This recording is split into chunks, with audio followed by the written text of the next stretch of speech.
जय श्री राम दोस्तों, कैसे आप? उम्मीद करता हूं आप सभी अच्छे होंगे। एक्सेल की इस वीडियो के अंदर मैं आपको क्लोजिंग स्टॉक निकालना बताऊंगा कि कैसे आप एक्सेल के अंदर क्लोजिंग स्टॉक निकाल सकते हैं। देखिए, क्लोजिंग स्टॉक की बात करें तो इसके अंदर क्या होता है कि जैसे हमने कोई भी माल परचेज किया, किसी कंपनी के अंदर काम कर रहे हैं या हम किसी मैन्युफैक्चरिंग कंपनी के अंदर काम कर रहे हैं या हम किसी शॉप के अंदर वर्क कर रहे हैं, तो हम क्या है कोई भी माल परचेज करके लेकर आते हैं। अब हमने कोई माल परचेज किया तो क्या क्या माल हमने परचेज किया, किस डेट के अंदर माल हमने परचेज किया और कितना यूनिट हमने वो उस माल को परचेज किया। उसके बाद में उस माल को हम क्या करते हैं, सेल भी करते हैं। तो सेल में भी हम डेट बाय डेट सेल करते हैं कि किस डेट में हमारा कितना माल सेल हुआ और कौन सा माल सेल हुआ, मतलब हमारा किस डेट के अंदर कौन सा आइटम है जो सेल हुआ है और कितना यूनिट सेल हुआ है। तो हमने क्या किया, अपना माल को परचेज कर लिया और सेल कर लिया। लेकिन परचेज सेल के साथ साथ अब हमें यहाँ पे क्या निकालना है कि अपना क्लोजिंग स्टॉक निकालना है। क्लोजिंग स्टॉक की बात करें तो इसमें क्या है, जो हमारा बचा हुआ माल है कि आपने जो माल परचेज किया था वो माल और उसके बाद जो आपने उस माल को सेल कर दिया, तो जो आपने माल सेल किया उस सेल के बाद में जो आपका माल बच रहा है तो वो क्या हमारे क्लोजिंग स्टॉक होता है। तो उसको हम क्या बोलते हैं, क्लोजिंग स्टॉक। तो इस वीडियो के अंदर मैं आपको क्लोजिंग स्टॉक निकालना बताऊंगा कि कैसे आप क्लोजिंग स्टॉक निकाल सकते हो।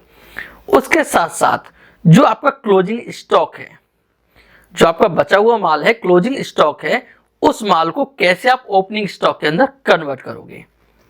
ठीक है, मतलब जो आपका माल बच गया है उस माल को आप नेक्स्ट मंथ के अंदर या नेक्स्ट वीक के अंदर या बात करें नेक्स्ट ईयर के अंदर उस माल को आप कैसे ओपनिंग स्टॉक में शो कराओगे। तो मैं आपको क्लोजिंग स्टॉक और ओपनिंग स्टॉक बताऊंगा कि कैसे आप एक्सेल के अंदर क्लोजिंग स्टॉक और ओपनिंग स्टॉक निकाल सकते हैं। मैं LK Suryavanshi, welcome to LS digital academy. अभी आप हमारे चैनल पर नए हैं तो हमारे चैनल को अभी कभी सब्सक्राइब कर लें, प्लस बेल आइकन को प्रेस करना ना भूलें ताकि ऐसे ही आने वाली वीडियो की नोटिफिकेशन आपको टाइम टू टाइम मिलती रहे। तो चलिए बिना किसी देरी के शुरू करते हैं।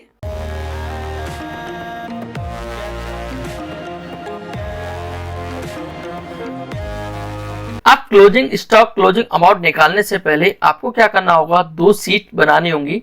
जो वो दो सीट होंगी हमारी क्या है, एक परचेज सीट। तो सबसे पहले तो हमें क्या है अपने आइटम्स परचेज करके लाने होंगे, उसके बाद हमें बनानी होगी एक सेल सीट। तो उन आइटमों को हमें क्या करना होगा, सेल करना होगा।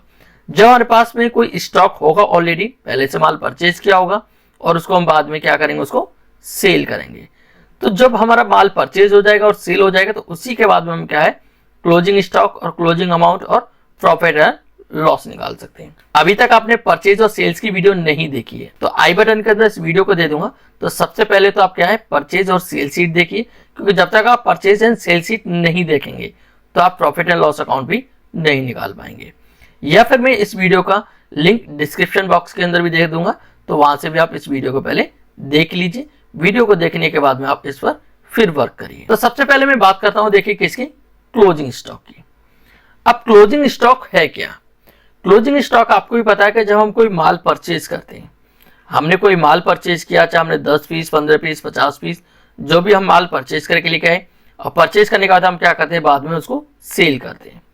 तो जितने आइटम्स हमारे सेल हुए, मान के चलिए एक एग्जाम्पल, हमने 10 पीस परचेज किए और उसमें से 5 पीस हमने सेल कर दिए, तो हमारे पास में क्लोजिंग स्टॉक कितने का बचा, 5 पीस का।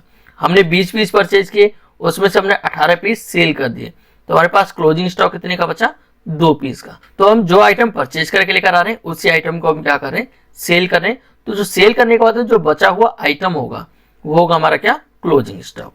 और क्लोजिंग अमाउंट की बात करें तो वो होगा जो स्टॉक बचा हुआ है वो हमारे कितने अमाउंट का है।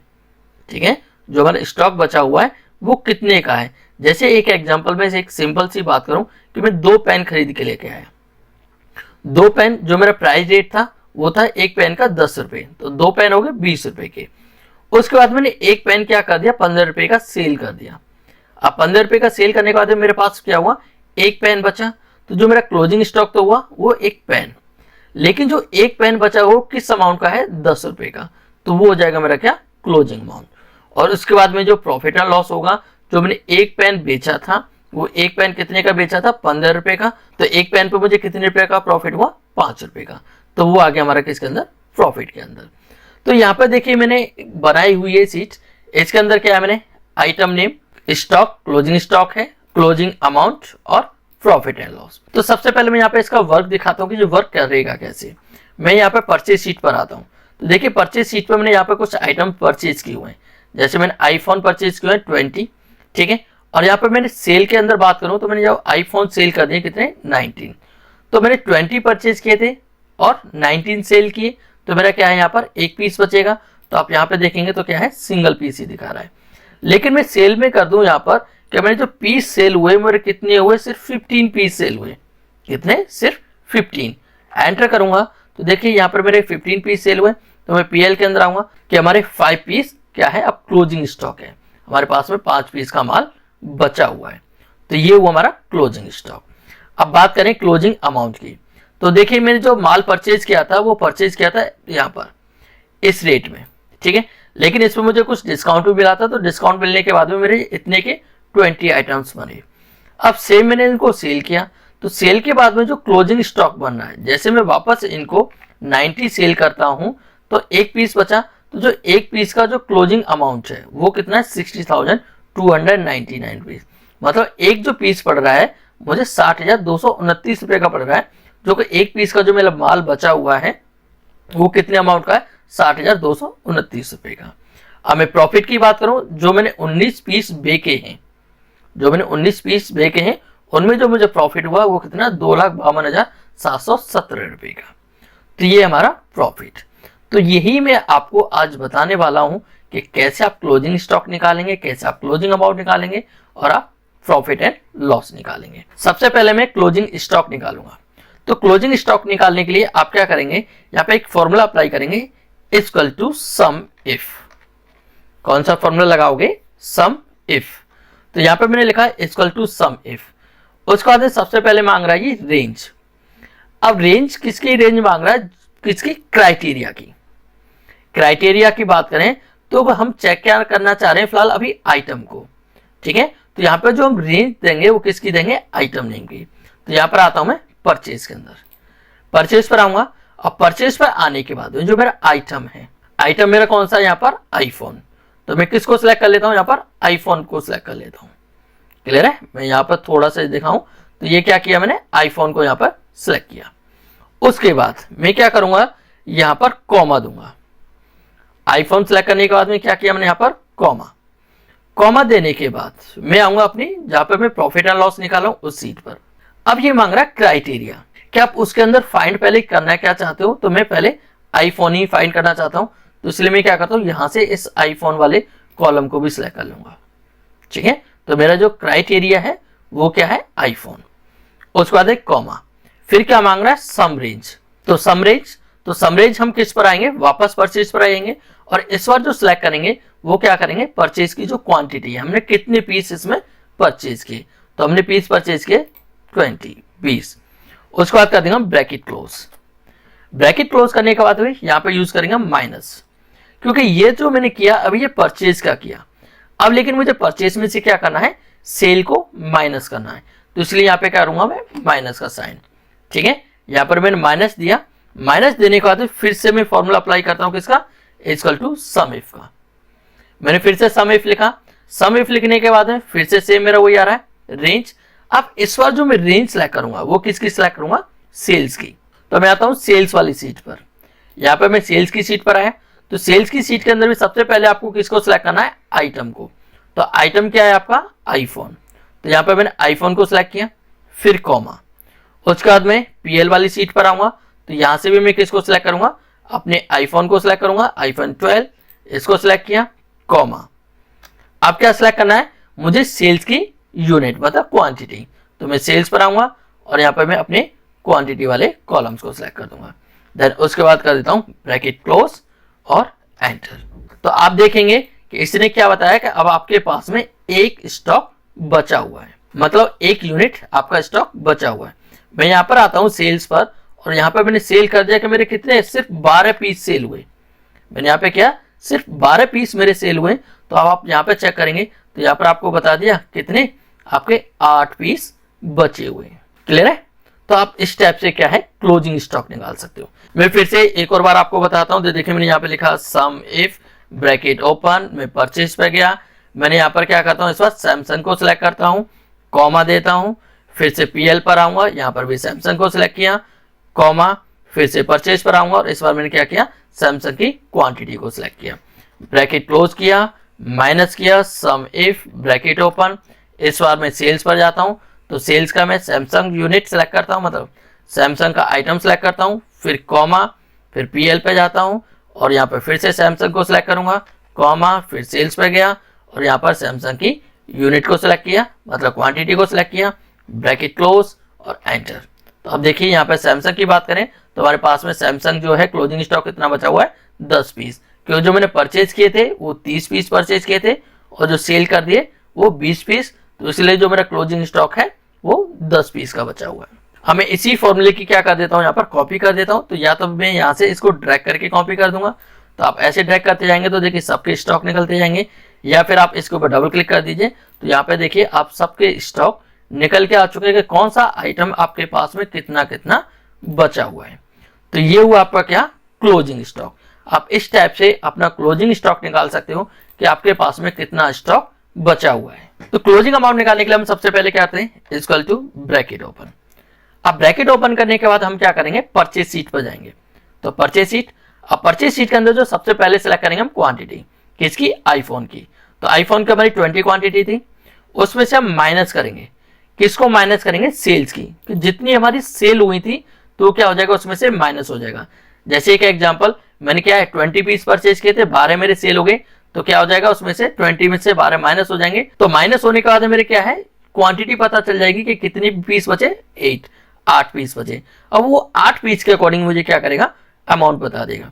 तो उसके लिए क्या करना है, अब मैंने क्या किया, सेल्स के क्वांटिटी को सिलेक्ट किया, उसके बाद में ब्रैकेट क्लोज, फिर करेंगे हम इनटू, मतलब मल्टीप्लाई।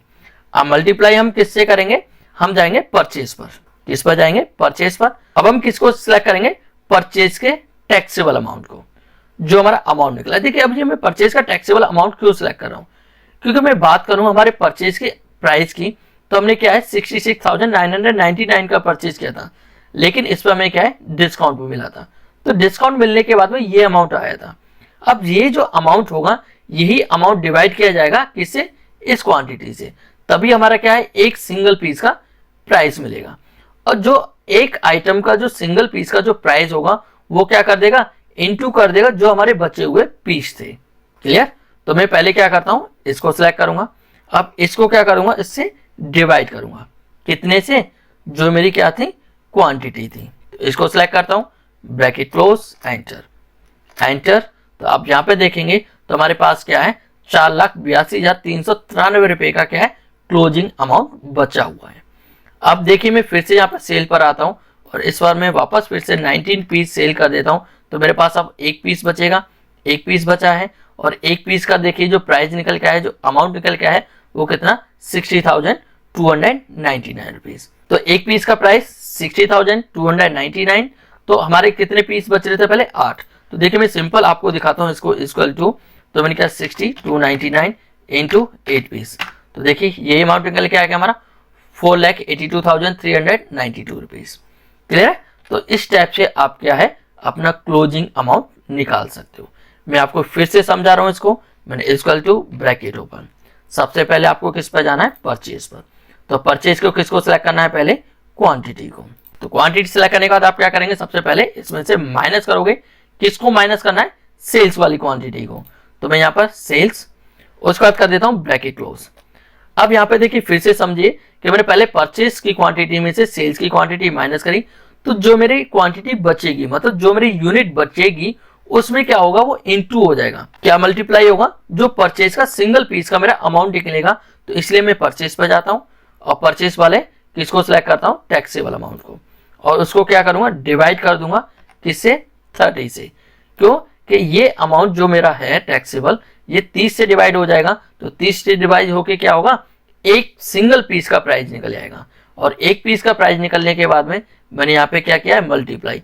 तो जो मेरे आइटम यहाँ से बचेंगे, जितने यूनिट मेरे आइटम बचेंगे और जो मेरे सिंगल पीस का प्राइस निकला होगा, उससे क्या कर देगा, वो इनटू कर देगा, bracket close, enter. Then again enter. तो आप यहाँ पे देखेंगे तो मेरा क्या है, यहाँ पर क्लोजिंग अमाउंट निकल चुका है। क्लियर है? तो आप इस टाइप से क्या है क्लोजिंग अमाउंट निकाल सकते हो। मैं इसको क्या है डबल क्लिक कर देता हूँ तो ये सबका क्लोजिंग अमाउंट निकल चुका है। अब बात करता हूं मैं लास्ट प्रॉफिट या लॉस। अब हमें प्रॉफिट हो रहा है या लॉस हो रहा है, तो इसमें क्या करना होगा, सबसे पहले हम इक्वल टू उसके बाद हम किस में जाएंगे, सबसे पहले सेल्स पे जाएंगे। सेल्स पे जाने के बाद में हमें सबसे पहले जो सिलेक्ट करेंगे वो सेल्स का टैक्सेबल अमाउंट सिलेक्ट करेंगे। सेल्स का टैक्सेबल अमाउंट इसमें से हम माइनस कर देंगे। किसको माइनस करेंगे, तो सबसे पहले मैंने माइनस करने के बाद मैं यहाँ पे यूज करूंगा ब्रैकेट ओपन, माइनस के बाद भी क्या किया, ब्रैकेट ओपन किया। अब उसके बाद मैं जाता हूँ किस पर, परचेज पर। इसमें से जो माइनस होगा वो माइनस क्या हो जाएगा, परचेज का टैक्सेबल अमाउंट। क्लियर है? तो जो मेरा सेल हुआ है उसमें से क्या हुआ, मैंने परचेज का माइनस कर दिया। उसके बाद फिर माइनस करने के बाद मैं पीएल वाले पर आऊंगा, जो मेरा अमाउंट बचा है वो क्या हो जाए, उसमें से माइनस हो जाए। ठीक है? क्योंकि यहाँ पर जो हम परचेज का माइनस कर रहे हैं वो किस में से माइनस कर रहे हैं, जो हमारे 20 पीस थे। तो 20 पीस में से हमारे पास एक पीस बचा हुआ है, तो मतलब 60,000 तो बचे हुए हैं। तो इसलिए जो है क्या होगा, उसमें से माइनस हो जाएगा। ब्रैकेट क्लोज करेंगे, एंटर करेंगे, तो देखिए हमारा 2,52,770 रुपीज, मतलब 2,52,717 रुपए का हमें क्या हुआ, प्रॉफिट हुआ। क्लियर? मैं आपको देखिए फिर से समझा रहा हूं इसको। इक्वल टू हमें सबसे पहले क्या करना है, जो सेल्स का अमाउंट निकल के आया है उसको सिलेक्ट करना है, उसमें से माइनस करना है, माइनस ब्रैकेट ओपन, किसके अमाउंट को, परचेज का अमाउंट था जो हमारा। ठीक है? अब ये परचेज का ये अमाउंट है, ये अमाउंट किसका, 30 पीस का है। ये परचेज का जो अमाउंट है वो किसका है, 30 पीस का। तो इसमें से मैं माइनस कर दूंगा जो मेरे पीस नहीं सेल हुए, मतलब मेरे 10 पीस सेल नहीं हुए, तो 10 पीस का मेरा अमाउंट यहां पर है। तो इसलिए जो मेरा परचेज का था उसमें से मैं इसको माइनस कर दूंगा परचेज में से। क्लियर है? उसका बाद ब्रैकेट क्लोज, एंटर। तो ये मेरा क्या निकल के आ गया, प्रॉफिट निकल के आ गया। क्लियर? इस पर भी मैं डबल क्लिक करता हूं तो यहाँ पर मेरे सबके प्रॉफिट निकल के आ चुके हैं। तो यहाँ पे मेरा क्लोजिंग स्टॉक हुआ 1, क्लोजिंग अमाउंट इतना हुआ और प्रॉफिट मेरा ये हुआ। मैं यहाँ पर क्या करता हूँ कि पूरे में 20 के 20 पीस सेल कर देता हूँ। तो यहाँ पर मैंने 20 के 20 पीस सेल कर दिए। तो आप देखेंगे तो क्लोजिंग स्टॉक मेरा 0, कि अब मेरे पास कोई क्लोजिंग स्टॉक है नहीं, प्लस साथ ही साथ मेरे पास अब क्या है, क्लोजिंग अमाउंट भी नहीं, क्योंकि जब मेरे पास कोई क्लोजिंग स्टॉक ही नहीं है तो अमाउंट भी नहीं रहेगा। और मुझे जो प्रॉफिट हुआ वो कितना प्रॉफिट हो गया, 2,66,018 रुपीज का, 2,67,018 रुपए का मुझे क्या हो गया, नेट प्रॉफिट हो गया। अब मैं टोटल स्टॉक की बात करूं कि जितने भी मेरे जो फोन हैं, जितने भी मेरे फोन हैं, इनका टोटल स्टॉक मेरे पास कितना है, तो क्या करूंगा, equal to sum, bracket open, इनको सेलेक्ट कर दूंगा, ब्रैकेट क्लोज, एंटर। तो आप देखेंगे तो हमारे पास में क्या है, 68 पीस अभी बचे हुए हैं। ठीक है? मतलब 68 पीस हमारे पास में अभी रखे हुए हैं। 68 पीस के हम क्या है, क्लोजिंग अमाउंट की बात करें तो हमारे पास में जो 68 पीस है वो कितने रुपए के रखे हुए हैं, तो यहाँ पे फिर से सम, ब्रैकेट ओपन, यहाँ से आप टोटल कर दीजिए इनको, ब्रैकेट क्लोज, एंटर। तो अब यहाँ पर देखेंगे तो क्या है, 18,03,589 रुपए का हमारे पास में क्या है, अभी क्लोजिंग अमाउंट रखा हुआ है। और टोटल प्रॉफिट की बात करें तो यहाँ पर हमारा क्या है, टोटल प्रॉफिट निकल आएगा कि अभी तक टोटल प्रॉफिट कितना हुआ। तो मैं इसको सिलेक्ट करता हूँ, एंटर करता हूँ, तो यहाँ पर आप देखेंगे 17,76,613 रुपए का हमें क्या है, यहाँ पर नेट प्रॉफिट हो चुका है। तो आप इस टाइप से क्लोजिंग स्टॉक, क्लोजिंग अमाउंट और प्रॉफिट एंड लॉस निकाल सकते हो। कि आपने इस वीडियो के अंदर देखा कि आपने कोई माल परचेज किया और उस माल को आपने क्या कर दिया, सेल कर दिया। तो अपने परचेज में से सेल्स को माइनस करके कैसे अपने क्लोजिंग स्टॉक को निकाला। अब इसके अंदर जो हमने फॉर्मूला यूज किया वो कौन सा फॉर्मूला यूज किया, सम इफ का। तो आपने सम इफ के द्वारा आपने क्या निकाला, क्लोजिंग स्टॉक निकाला, और फिर उसी क्लोजिंग स्टॉक को हमने किस में कन्वर्ट कर दिया, ओपनिंग स्टॉक के अंदर कन्वर्ट कर दिया, कि आप किसी भी माल को, क्लोजिंग स्टॉक को ओपनिंग स्टॉक में कैसे कन्वर्ट किया। उम्मीद करता हूं ये वीडियो आपको पसंद आई होगी। वीडियो पसंद आई तो वीडियो को ज्यादा से ज्यादा लाइक करें, ज्यादा से ज्यादा शेयर करें। अभी आप हमारे चैनल पर नए हैं तो हमारे चैनल को अभी के भी सब्सक्राइब कर लें, प्लस बेल आइकन को प्रेस करना ना भूलें, ताकि ऐसे ही आने वाली वीडियो की नोटिफिकेशन आपको टाइम टू टाइम मिलती रहे। Thank you so much. जय हिंद, जय श्री राम।